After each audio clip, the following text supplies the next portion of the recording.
Sebern Fisher, welcome to the Science of Psychotherapy podcast. It's so good to have you here with us. Well, thank you. I love your podcast. Hello, and it's Richard here, loving to connect with you after hearing so much about you from Matt. Yeah. Thank you, Richard.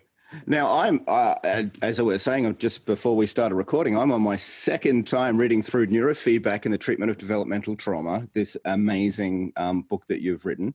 And what I really wanted to get you on the show to talk about, the basic principles of neurofeedback and maybe biofeedback in general, but specifically neurofeedback, and the efficacy of what you are doing. Because in reading the stories in your book and other things that I've been reading online, this is a revolution. It just seems to be making such an amazing impact on so many people's lives. So I wanted to sort of dive right into maybe some stories about what an impact this is having on people's lives. Well, the first impact it had was on my life. Yes. And I tell that story at the beginning of the book. And it's really what's had me keep the faith throughout, this past now 25 years that I've been doing neurofeedback. And the basic principle is that all of our history is imprinted in the nervous system. And I'm talking really about trauma, but it's true in every realm of our being. And that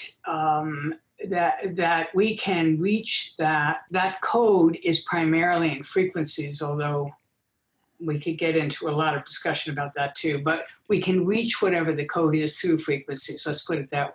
So we can put some, usually one or two electrodes on the skull and have people play a video game in which they get rewarded to make certain frequencies that we find empirically help quiet their arousal. That's the way I do neurofeedback. There are a lot of different approaches to neurofeedback, and there's a lot of both creative and not so creative discussion about different approaches to this. But essentially what we're doing is giving the brain a mirror to itself to view its own function and to address the changes in this ultimately very plastic quantum system that is our brain. And the goal is regulation, isn't it? That's what you're always trying to aim for us. Yeah, self-regulation in the sense of the person and the brain. It functions much better when it's regulated. And with trauma, what we know is that the fundamentals of the attachment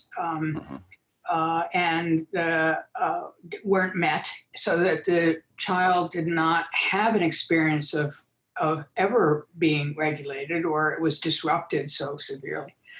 So it's self-regulation and organization. Many of trauma patients also have lupus, or they have, some other autoimmune disease, and they have epilepsy or epileptic-like disorders. It runs the range, but what it suggests is fundamental disorganization and lack of regulation, and that's the model that I use, actually, is the regulation and organization of the brain.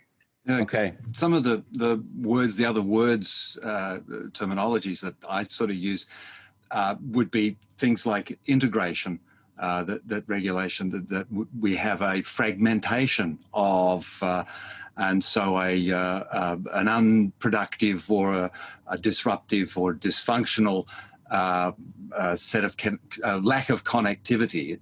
That's the same. So really, it's the ability, it gives you the ability to make the connections that are the most appropriate ones for productive behavior.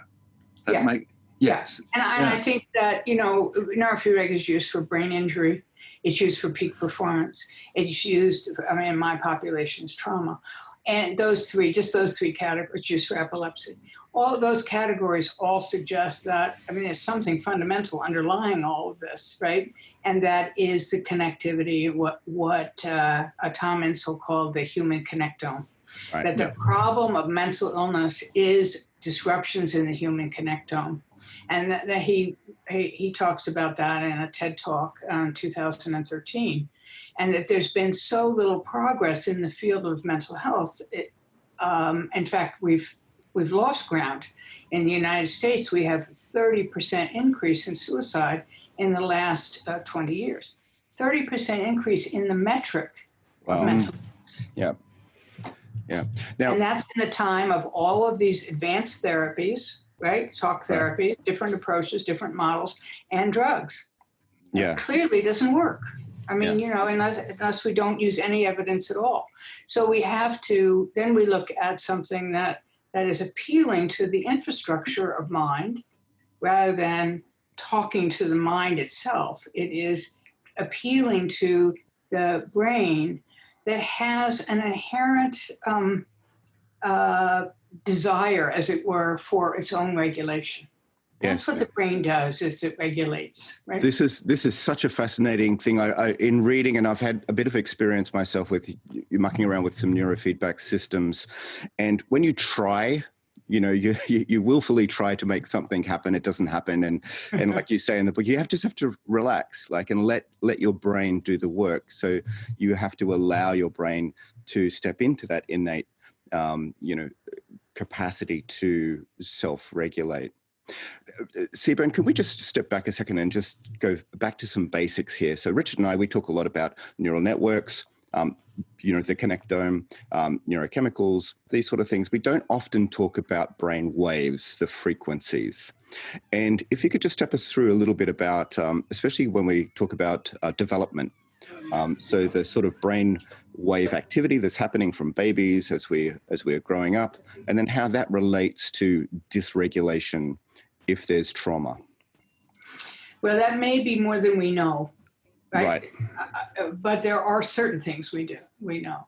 One is that brains make different waveforms in different states. So the states and waveforms relate to one another.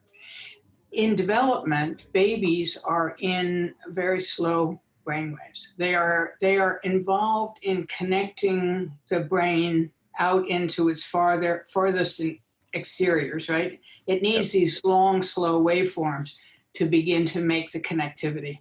Yep. And so babies sleep a lot, and they, that's has to do with delta. And as they gain a hertz in the dominant frequency, in the main frequency at which their brain processes information, they gain a frequency a year. Until about 8 to 10, they have gained their dominant frequency, which is usually alpha. And all the dominant frequency means is that it's the brain wave that's sort of the background brain wave that is always there and that is allowing the processing of information. Yep. So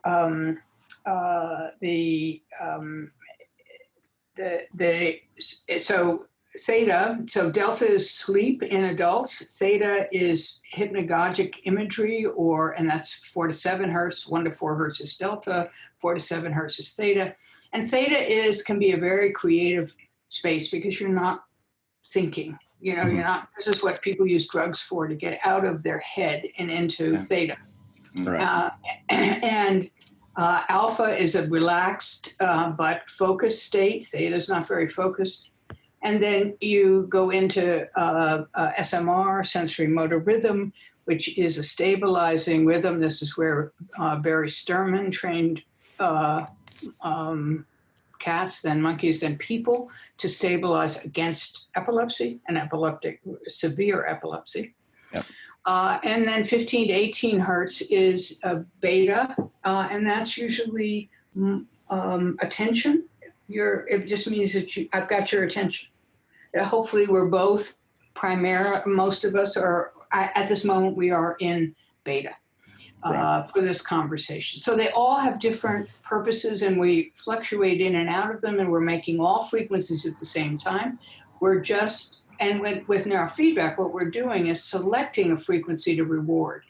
So you come in, you say, I can never go to sleep, and I'm jazzed all the time, and I wish I were more like the Dalai Lama. And I'd say, okay, let's try to train you at alpha, which is a relaxation frequency, that's what you'll see when people are relaxed. You'll see their brains are making predominantly 8 to 11 hertz. When they're just okay, they still can be attentive, but they're not jazzed up. And so that's what neurofeedback does. It's going to, or one of the things it can do, is to take that and just select for that frequency in you and reward your brain every time it makes it.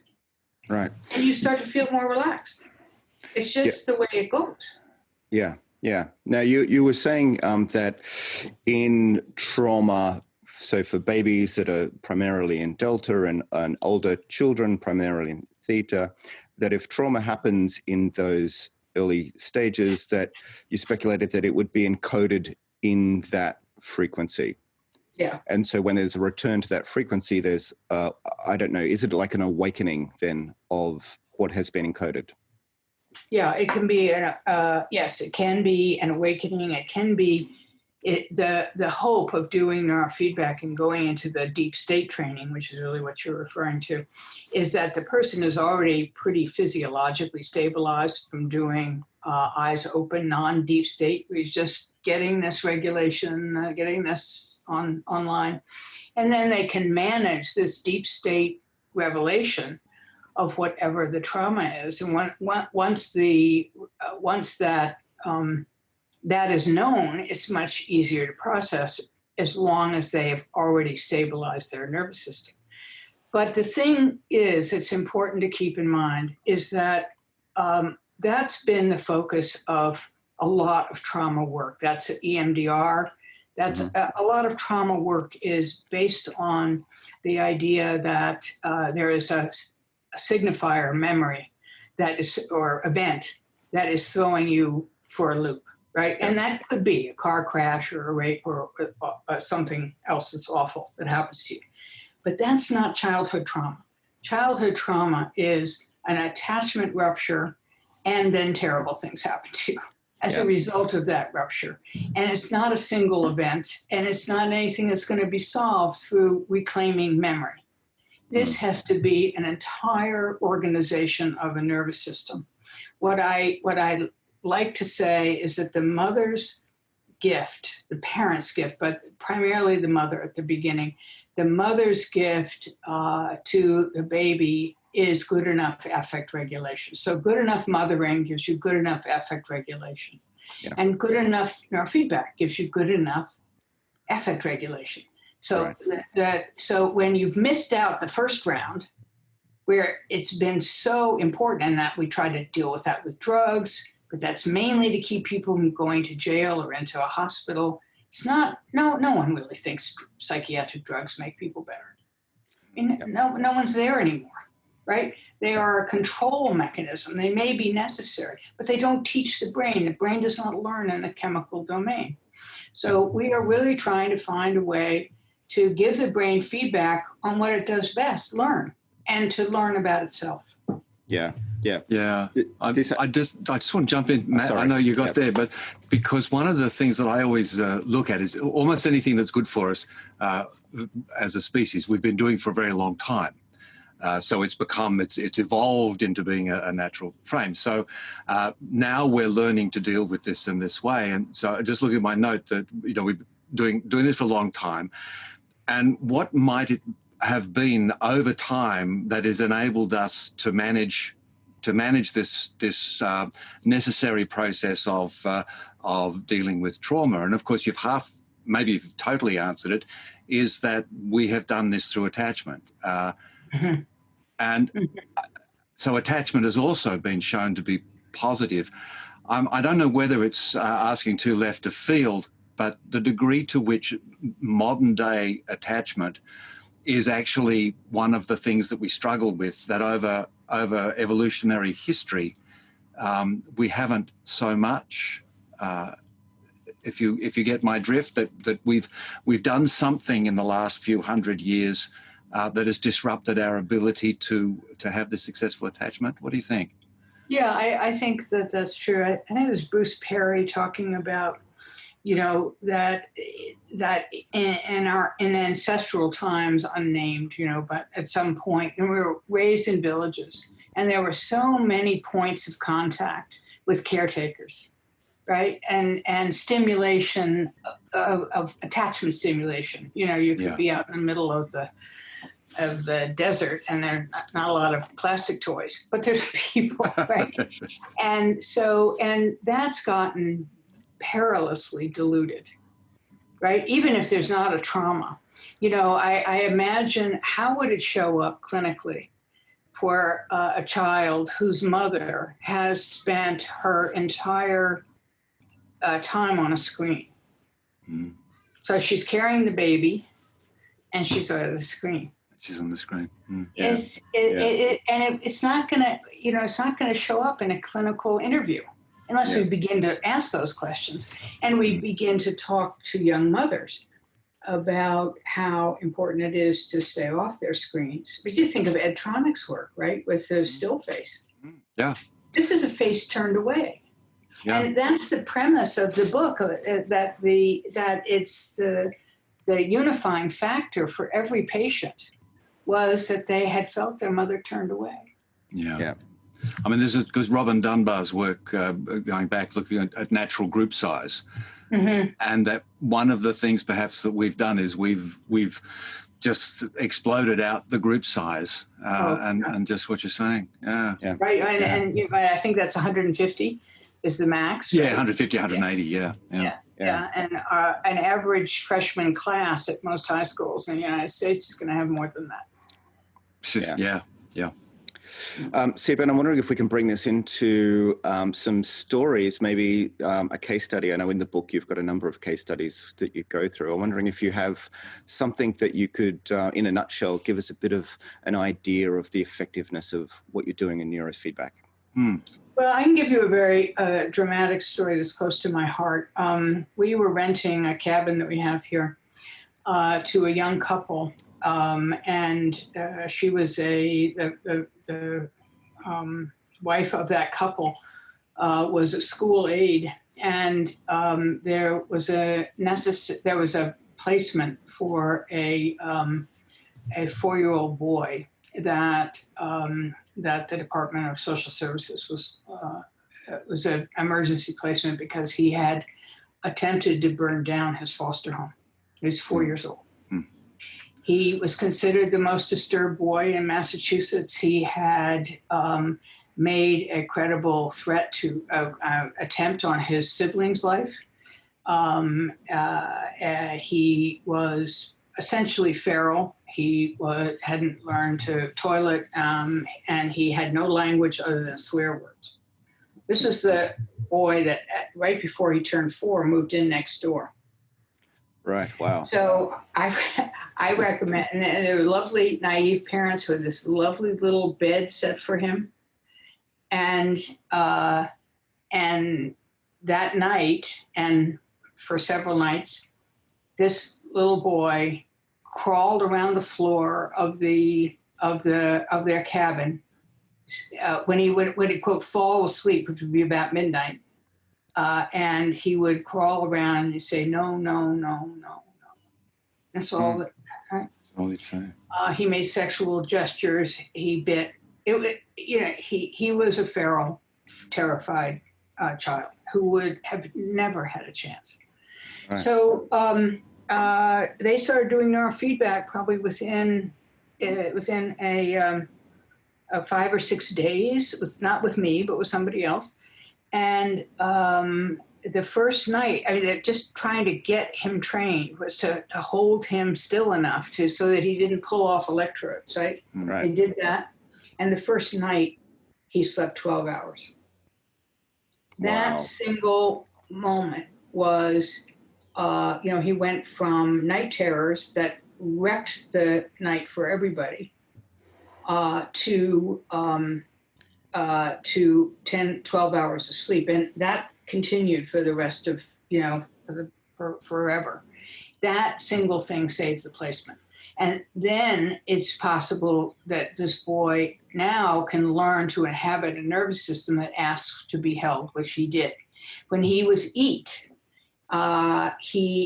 would stuff himself because he had been starved. He looked like a little white Biafran kid, and he and he would take his food. I visited there on Thanksgiving. He came in about the 1st of November, so that's, about 3 weeks later. And he had his food under the table, and that's where he ate it, right? And by January, and I came over, he was offering to share his food with me. Wow. Okay? Yeah. This is remarkable. And this is there. It's red.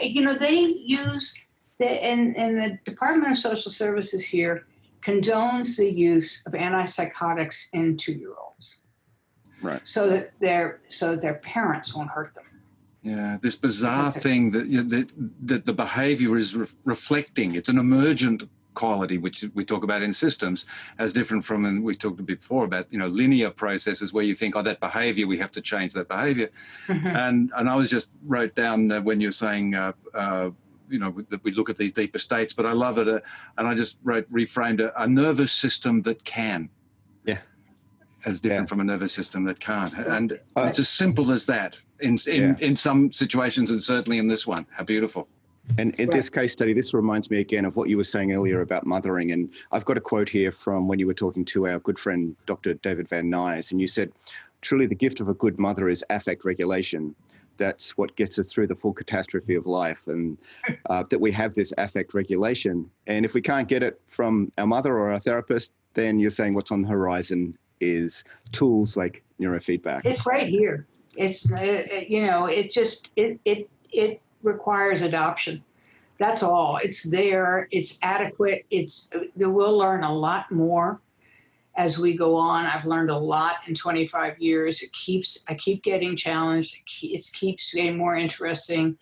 The field is the brain is organized in fields, really not even frequencies. It's clearly not electrical circuitry. Right, that's really interesting stuff too. It's 300 miles an hour. You're not thinking at 300 miles an hour. We would have a very slow conversation. So these are quantum phenomenon, and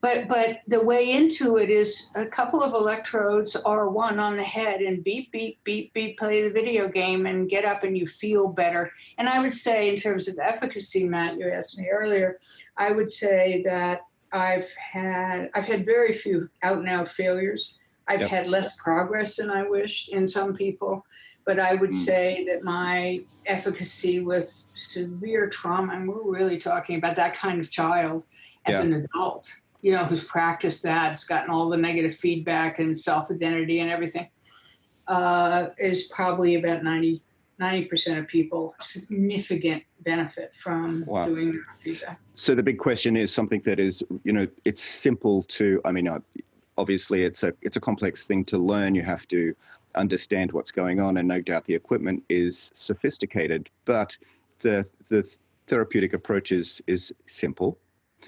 It's avoiding drugs. The efficacy is there. So the question is, why isn't it taken on?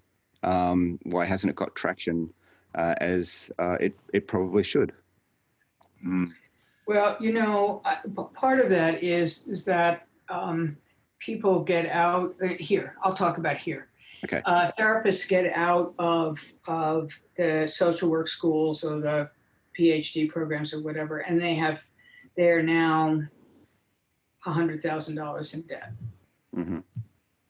And someone like me comes along and says, well, you know what? Everything you learned, you have to reconsider. Yeah. Right?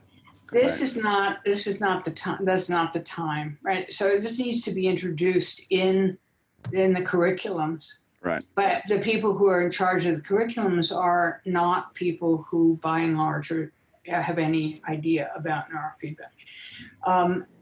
That being said, I think more and more therapists are coming in all the time, and many of them are trauma therapists because they know what they're doing isn't helping, or could be helping, but it's not getting them where they need to go. People are suffering. It's worse than cancer to me, what people with developmental trauma suffer. Yeah. It's just terrible. I mean, one of the maxims that I've been using a lot lately is that there's a natural desire, there's a natural preference in our system to be well. And that given the opportunity and the appropriate circumstances, the system itself will say, oh, right, I know where I want to go. Exactly, Richard. And this is the frustration that something like, there's a couple of things I can see with neurofeedback is, one, it looks too electrical. And the other one is it doesn't, I can only sell one of them, the products, you know, it's not like a drug that I can sell. I mean, so the economics of it. Yeah. Right. So these are disturbing things. I'm sorry, but it's also, you know, it's a fundamental paradigm shift. Yeah. I mean, there's so many things working against this. Yeah. You know, there's no money in it. There is a counter narrative, or at least a parallel narrative about what mental illness is, that is yet to be completely taken up. There is, although NIMH is talking about how much there need to be common factors, and even names the fear circuitry as a common factor in mental illness. Yes. The fear circuitry. Who can reach the fear circuitry? How else can you reach it but through the frequency domain? So so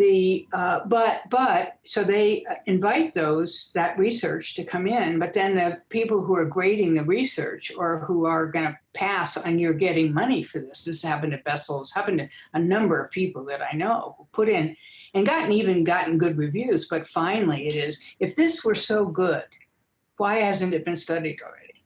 That's essentially what happens all the time. Catch-22. And yeah. So you know, it doesn't have. That's why Ruth's study is so important, and her whole lab is galvanizing around that. And hopefully, I'll be consulting with that group so that they really fine tune their understanding of neurofeedback.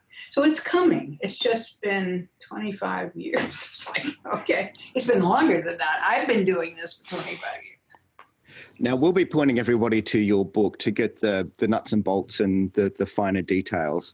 But if I was a trauma therapist and I wanted to, you know, have a look at this aspect of neurofeedback, what would it take for me to sort of move in that direction?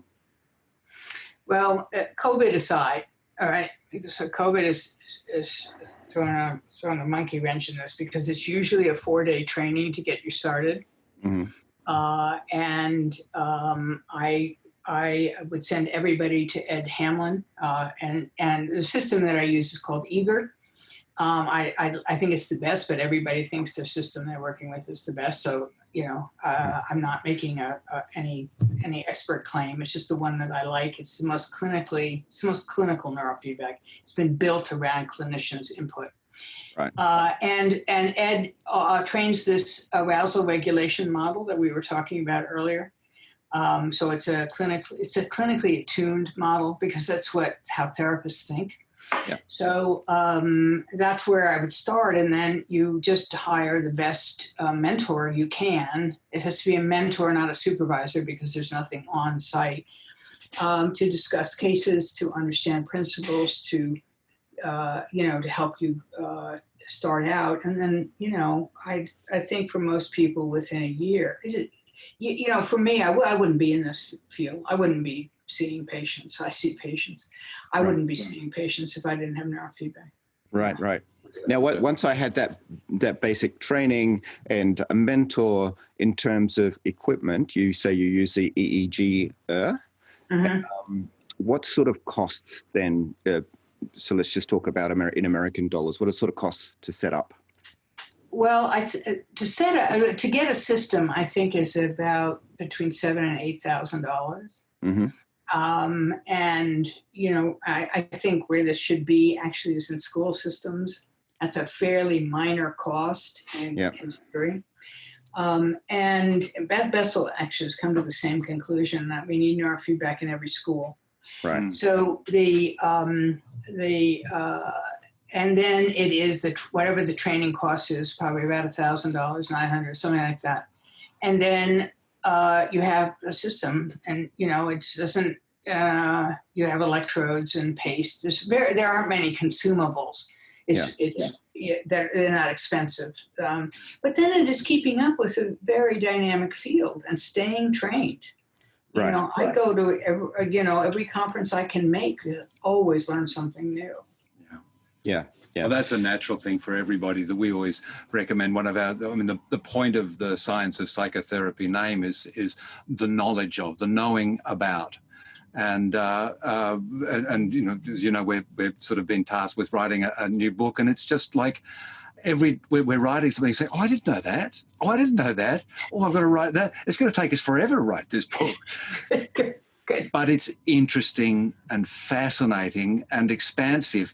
There's a lot of other million thoughts going on in my head about how this is expressed over history, over time, how we do it now, that you've really sparked in my mind. And I think that more than anything is what we enjoy doing in the podcast is triggering stuff. And if Matt and I trigger, then we figure a whole bunch of other people are triggering too. Absolutely. You know, I know that we have to end, but I was just thinking that in the way that you're talking, Richard, is that the original feedback system and the one that we need to have available to us is the human face. Right. And, yes. And where we talk about, you know, what goes on between mother and child is the tone of voice, the heartbeat, the face, the attunement between them. And that's inbuilt for us.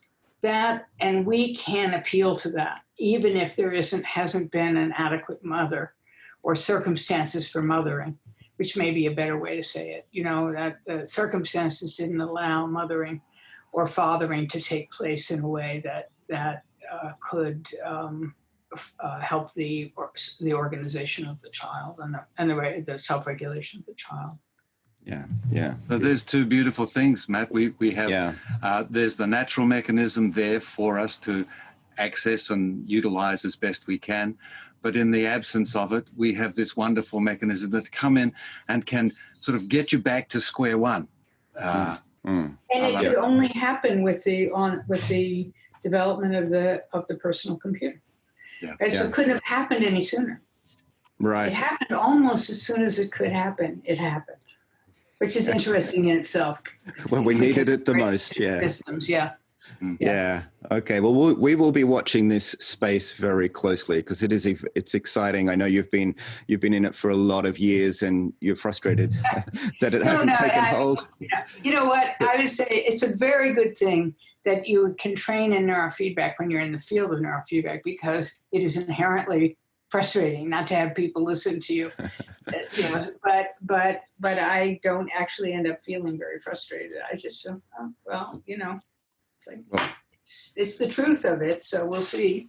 Yeah. And you're doing good work and and individuals are having wonderful responses. So I guess at this point that's really the point. Keep going, keep working, learn, know, and we just want to thank you so much for taking the time to share this fabulous talk with us today. I really appreciate it. Oh, great! I loved it. I love anytime. All right. Thank you so much. You would maybe some further time down, the track. We'll catch up with you and just see how this whole field is developing. That would be really exciting. Yeah, and keep your eye on Ruth. All right. Yes. Oh, yes. Google, right. Ruth Lanius. Yes. Yeah, she is dynamite. And if you can make it, come to this thing. And if you can't make it, if you sign up for it, they'll send it to you. They'll send you the video the week after. So. Okay, brilliant. Whatever way. Okay. All right, we'll let all of our listeners know about that. Okay, so that's EEG Learn, and that's on the 28th. Okay, the 29th for you, the 28th for me. EEGlearn.com is, right, I think, the website. So that will have already happened before this comes out, so we'll put a link in the show notes for that. Okay, very good. Okay, guys. Okay, fantastic. Sebern Fisher, thank you so much for joining us here on the Science of Psychotherapy podcast. It was my pleasure. Bye for now. My pleasure. Bye-bye. Bye-bye. Bye-bye.